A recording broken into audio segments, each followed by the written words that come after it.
So everyone's favorite summer camp, Marine Corps recruit training, or better yet known as boot camp. I've been waiting to start making these videos just because I really want to make sure I do my boot camp videos justice. There's so much that goes on in 13 weeks, so I'm going to try and give you guys all the information needed to graduate, but also so you're not surprised by anything. I'm going to make this into a series just because there's just no way I can talk about everything in one video. I'll probably just go week by week, but I think there are individual days or events during boot camp that deserve their own video. So without wasting any more time, let's get into it. To give a bit of background on me, I joined the Marine Corps back in 2014 and was honorably discharged in 2018. I went straight out of high school, like most of you probably, or a lot of you, and it was one of the best decisions I ever made. It definitely was pretty shitty for most of the time in there, but it all ends up being worth it at the end. Now it's been over 10 years since I've graduated boot camp, so there might be a few things that have changed since I've been in. Hell, there was a lot of things that changed while I was in the Marine Corps, but the actual structure of your weeks and schedule for the 3 months should be basically the same. To keep me on track, I'm using the 2025 USMC bootcamp schedule, which you can find online on the Marine Corps website. Now, to get started on your journey, shipping and receiving week. We are starting from your bed. Yeah, we are not starting in bootcamp. No, before you even step on a plane to head that way, you have to get out of bed and get ready to go to your nearest MEP station and swear in. If you're this far in now, you already know your MEP station is just where they process new people joining the military, and it's usually on a military base. And up until this point, you've been doing PT with your recruiter and your recruiter station at least once a month. A little caveat on this: if you're a recruit that's not in shape, and by that I mean you can't do at least 15 pull-ups, you run a 20 to 22 minute 3-mile, and can't do the max set of sit-ups, just go ahead and write a letter telling your drill instructor how you'd like to get hazed, because it ain't gonna go good for you. I'll tell you that right now. Now, if you can't do those, but you still look fit, as in you're not overweight and not extremely small or skinny, you might be able to get away with it. But if you look any type of different, i.e. short, fat, skinny, just be ready. They're gonna mess with you.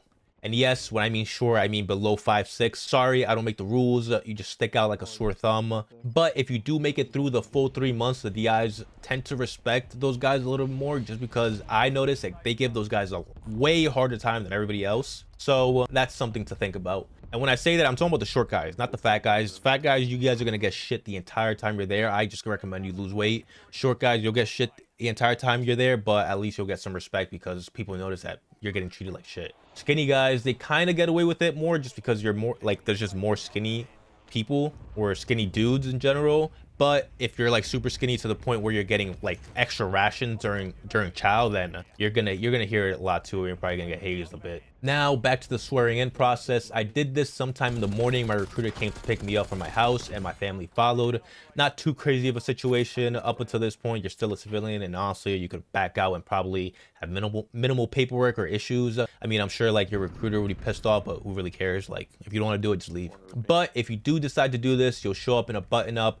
They have a room with all of the other individual branches flags and the American flag, and you'll be sworn in and then say goodbye to your family from there. You'll also meet other kids joining up in your zip code as well. These are not only Marine recruits, but they're also recruits from other branches as well, from what I remember, but you'll probably only see them that day. One thing I just remembered: if you have any kind of underlying issue, pain or aches, do not go to boot camp. Get that checked out, and once that's fixed, you can go. The last thing you want to happen is you get hurt in boot camp, because once you're there, you're not allowed to leave unless you tell them I quit, and then you can never come back. So what'll happen if you get hurt is they'll drop you from your current platoon while you're in boot camp, and then you'll be put in a holding platoon where there's no training and you're there to just purely recover. But I'm sure you can imagine recovering in boot camp sucks. It's depressing, and you're still being treated as a recruit, and if your injuries are serious enough, you can be there for a long time. I've heard stories of kids being there up to a year. I also had a buddy who either fractured a hand or leg, I can't remember exactly, and he got held back, got sent to a holding platoon, was able to recover, and then he got hurt again and eventually was forced to go home. He wasn't forced to go home, but like, he was just there for too long. It just wasn't gonna make sense. So with all that being said, please take any injuries before boot camp extremely seriously. You do not want to get hurt while you're there. It's going to be an extremely miserable and depressing experience, and there's like a lot of like infections, and like somebody's always got cellulitis down there, so you really don't want to be there too long. So after you say goodbye to your family, you'll either wait in a hotel or airport and get shipped out to your respective boot camp. Meaning if you live on the west side of the Mississippi or the west coast, you go to MCRD San Diego. And if you're on the east coast or the east side of the Mississippi, you're going to go to Parris Island. And if you're a girl, it doesn't matter. You're going to Parris Island either way. This isn't your choice. But if I had a choice, I would probably go to San Diego just because there's less swamps and it's just less overall disgusting from what I've heard. I haven't been to San Diego, so, but I did hear there's like some crazy ass hikes just because they got mountains over there. So I think there's like, I'm not sure if this is boot camp or if this is an ITB, which is Infantry Training Battalion. There's like a mountain or a hill called the Reaper, and it's like super intense. Haven't done it myself though. So like I've said, I went to Parris Island, so the experience you hear from me is going to be from Parris Island, but should still be about the same for the most part in San Diego. Now, actually going to boot camp, one of the most memorable events coming into recruit training is being on the bus with the rest of the recruits from the airport to Parris Island and having to put our heads down maybe 10 to 20 minutes before getting there. They do this so you don't know where you are and it's harder for you to just run away. There was actually one kid that tried running away during training, not in my platoon, some other platoon or some other company on the island. We heard about it because it was kind of a big deal, but I didn't really get too much information about it because, you know, I was a recruit. But like I said, you're coming from the airport to your boot camp, heads down, and then the bus stops, doors open, and you hear the infamous drill instructor frog voice. At this point, you'll hear the typical recruit training commands. They'll give you a quick rundown of what you can say or do, which isn't much. Just say, "I, sir," "this recruit, sir," etc. You'll be rushed out onto the yellow footprints. We've all seen them before, and you'll stand in front of these two silver doors that at the top say something along the lines of, "You can only enter through these doors once." So remember, like I said before, if you get hurt and want to leave, they do not want you back because of these doors. Really, this is one of the biggest reasons right here that the Marine Corps even exists. Tradition. To give you a bit of insight, the Marine Corps runs on purely tradition, meaning everything you do is going to be based on old traditions. Everything is harder because of tradition. The Marine Corps is regarded to be of a higher caliber than other branches because of tradition. So embrace these traditions or leave, pretty much.